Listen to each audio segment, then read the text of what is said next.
ටැක්සියක් ගන්න වුණාම මේ කට්ටිය ඔක්කොම එකමුතුවෙන් ටැක්සිය උස්සගෙන තමයි එන්නේ. ඒක තමයි විශේෂත්වය.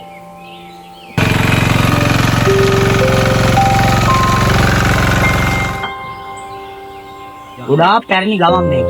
අවුරුදු 100 වසරයක් විතර පරණ ගමක්. මේ ඔයෙන් තමයි පුතා මේ කුඹුර වලට වතුර ගන්න.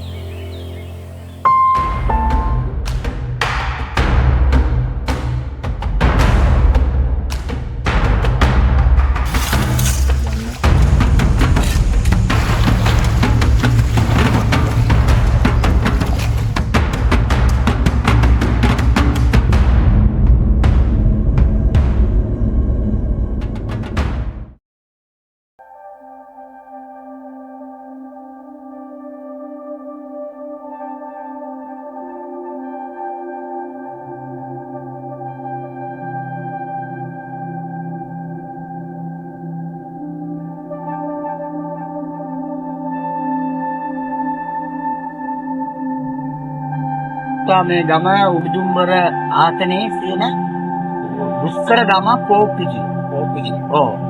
මේක මේ ගමට එන්නේ වංගුදා පටන් ගන්න පළවෙනි කිලෝමීටරයක් විතර එනකොට තමයි මේ ගම ලස්සන ගම්මානේ හම්බෙන්නේ.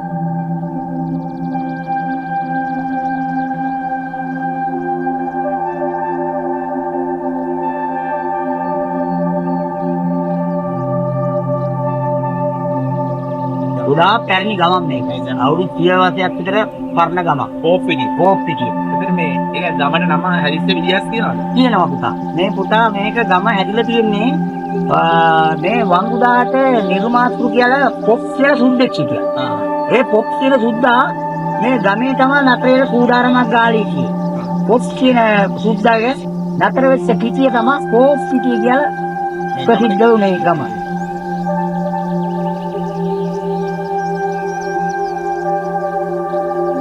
ඒතකොට දැන් මේක දැන් අපි දකින සාමාන්‍ය කුඹුරු වගේ නෙමෙයි. නෑ මේක ගොඩාක් හෙල් ක්‍රමයක තමයි තියෙන්නේ. කොහොම මේවා අපේ විසිමුත්තෝ මේවා මේ පොළු වලින් විදලා දින් කරලා මිටි වලින් කල්ලා හදාගත්තා. ඒ කාලේ උදළු තල තිබ්බේ නෑ. ඒ පැරණි ගම්මාන. එතකොට මේ ඒ වගේ තමයි මේවා නිර්මාණය කරගෙන තියෙන්නේ. දැන් තමයි මේ හදලා තියලා මේ උදුළු වලින් ඇවිල්ලා අලුත් ගාන්න ඇවිල්ලා මේවා කරන්නේ. ඒක වැහි වතුරෙන් මේක වැහි වතුරෙන්. මේක මේ ජලමාර්ග කියන්නේ අවුරුද්දට කන්න දෙකක් වැඩ කරනවා මේක. කන්න දෙකක්. ඔව්. මේ කන්නේ යල කන්න. මාස් කන්න කියලා කියනවා. මාස් කන්න යල කන්න. යල කන්න කියන්නේ කුඹුරු පොඩ්ඩක් වතුර අඩුයි. අඩු නිසා තමයි යල් කන්නට හැම කුඹුරකටම දෙන්න බෑ. මේ ජීවිත කුඹුරක් තියෙනවා. මේවා යල් කුඹුරු. මේ යල් කුඹුරෙන් තමයි මේ කන්න දෙකක් වැඩ කරන්නේ. හරි. එතකොට දැන් මේ අර පල්ලේ ඇලක් යනවනේ. ඔව් ඔය කියන්නේ අපි ඒකට. මේ ඔයෙන් තමයි පුතා මේ කුඹුර වලට වතුර ගන්න. ඔව් වතුර ගන්න මේ ඔයෙන් ඇවිල්ලා මේ ඇල දිගට ඇවිල්ලා මේ කුඹුර වලට කුඹුර අපේ තියෙනවා 50ක් එකක් තියෙනවා. ඒ ඇත්තටම ඔයෙන් හරක් කරලා අමුණ බැලලා ඔයෙන් තමයි ගන්න. සම්පූර්ණ ඔයෙන්.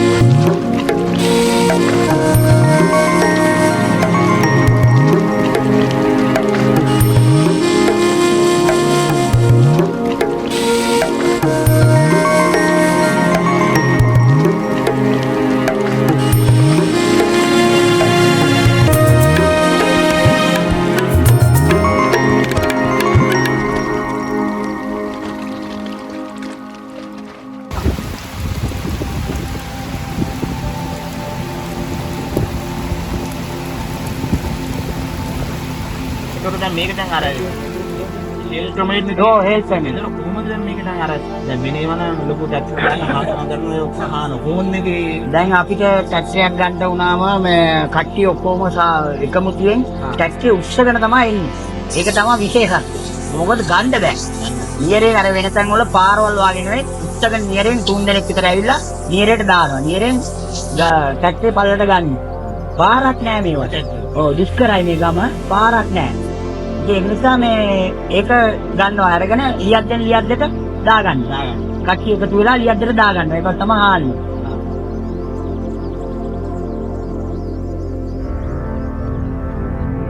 ඉස්සරහම තිබුණා නියරකම් එක තමයි. හා.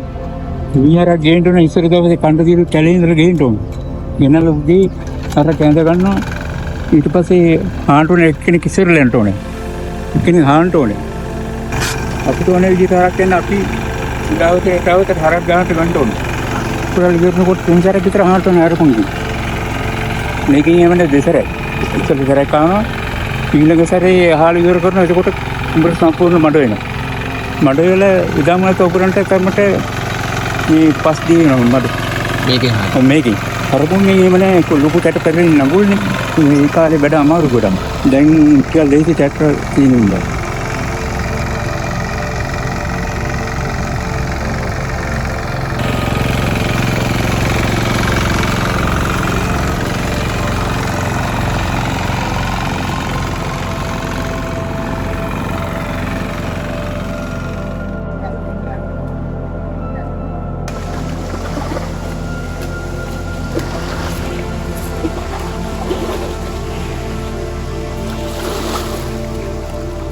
මේ කමත්වල දැන් මේ එකටම වී ගහන්නේ නැහැ. දවස් 3-4කට ඉච්චර තමයි මේ කමතක වී ගහන්නේ. කමත හදාගන්න බෑ ඉස්සර. හදාගන්න ඕන.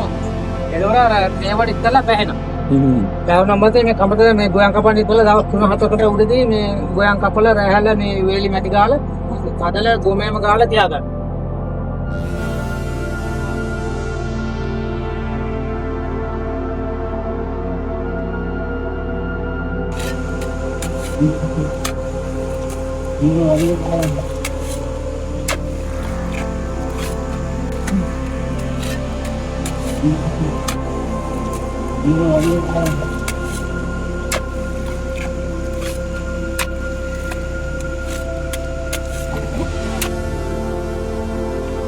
මේ නීරේ ගානවා. මේ නීරේ දානවා මේ නීරේ බැදලා ඉවරේ අවසානට නීරේ දානවා.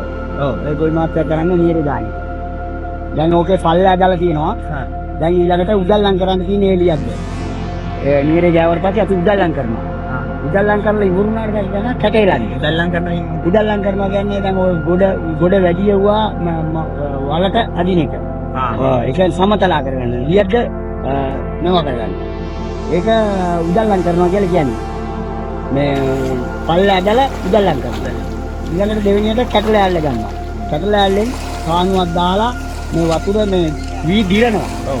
ඒ කියන්නේ අවුවේ වලවල් වල වතුර තිබුණොත් වී දිරනවා. එතකොට අස්සන්න අඩු වෙනවනේ ගොයම අඩු වෙනවා. ඒ කියන්නේ තමයි සමතලා කරනකොට කැටේලාන්නේ. කැටේලාල ඉවරේ දෙවෙනියට මේ මෙයා කැටේලාල ඉවරන පස්සේ අර කැටේලාල ඔක්කොම වැඩි උරුමයක තමයි අර වී යන්නේ අර ඔව් ඔව්. ඒක වී වෙනවා. මේක තමයි මේකට වපුරනවා කියලා කියන්නේ.